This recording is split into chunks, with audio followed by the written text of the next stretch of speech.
आयकर विभाग ने मध्य प्रदेश में नए तरीके की टैक्स चोरी पकड़ी है। इंदौर, देवास और राजगढ़ के जीरापुर में आयकर विभाग ने 4 ऐसे लोगों को गिरफ्तार किया है जो अफसर कर्मचारियों को टैक्स बचत का झांसा देकर उनके डॉक्यूमेंट्स लेते थे।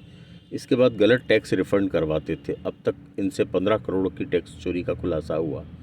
आयकर विभाग के अनुसार फर्जी रिफंड दिलाने का खेल छोटे शहरों में भी चल रहा है। कई मामले ऐसे भी सामने आए जिसमें राजनीतिक दलों या एनजीओ को दिए गए डोनेशन के बाद मिलने वाली टैक्स रियायत का गलत तरीके से फ़ायदा उठाया गया। टैक्स छूट दिलाने वालों ने इन संस्थाओं से मिली भगत की और डोनेशन राशि इनके अकाउंट्स में भिजवाई। इनमें से 1 से 2% राशि काटकर वापस कर दी गई। आरोपियों ने इस फर्जीवाड़े में बतौर कमीशन मोटी रकम वसूली। अफसरों के मुताबिक मेडिकल बिल, एजुकेशन लोन आदि में राशि खर्च किए बगैर टीडीएस रिटर्न में फ़ायदा उठाया गया। कुल मिलाकर इस पूरे मामले में यह बताया जा रहा है कि अफसर कर्मचारियों के लिए फर्जी रिफंड क्लेम किए गए।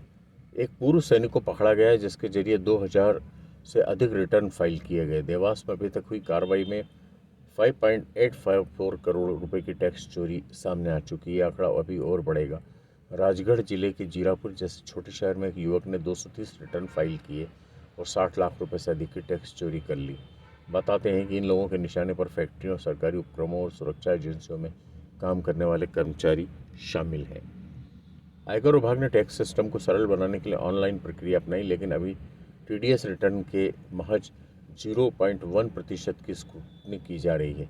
25 से 50 हज़ार रुपये तक के टीडीएस रिटर्न मामलों में ज़्यादा पूछताछ नहीं की जाती है। इससे अधिक के मामलों में ही दस्तावेजों की जांच की जा रही है। आयकर अधिकारियों के अनुसार टैक्स अदायगी के सरलीकरण के लिए व्यवस्था लाई गई थी, पर इसके दुरुपयोग के मामले सामने आ रहे हैं। इस मामले में एक और खुलासा तब हुआ जब टीडीएस फाइल करने के साथ रिफंड क्लेम करने वालों की संख्या अचानक से बढ़ गई। एक ही ईमेल और आईपी एड्रेस से भारी संख्या में रिफंड क्लेम के आवेदन किए गए। इन्हें क्लेम मिला भी। दिव्यांग कोटे से मिलने वाली टैक्स रियायत का फ़ायदा उठाने के लिए एक व्यक्ति ने 1 साल खुद को दिव्यांग बताया, जबकि वो टैक्स के दायरे में नहीं था और उसने खुद को पूरी तरह से स्वस्थ बताया। जब वो टैक्स के दायरे में नहीं था तो उसने खुद को पूरी तरह से स्वस्थ बता दिया। अगले साल फिर दिव्यांग कोटे का फ़ायदा उठाकर टैक्स की चोरी कर ली। देवास के सीए नीरज जैन, कर सलाहकार रफीक शेख, इंदौर के दिनेश पवार का नाम सामने आ रहा है। इसके अलावा धार और राजगढ़ के एक कर सलाहकार के यहाँ भी छापा मारा गया है।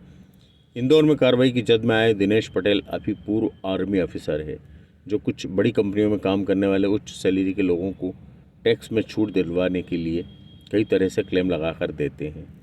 राऊ में सीए के यहाँ से 1300 से अधिक के टीडीएस रिफंड के मामले पकड़े गए।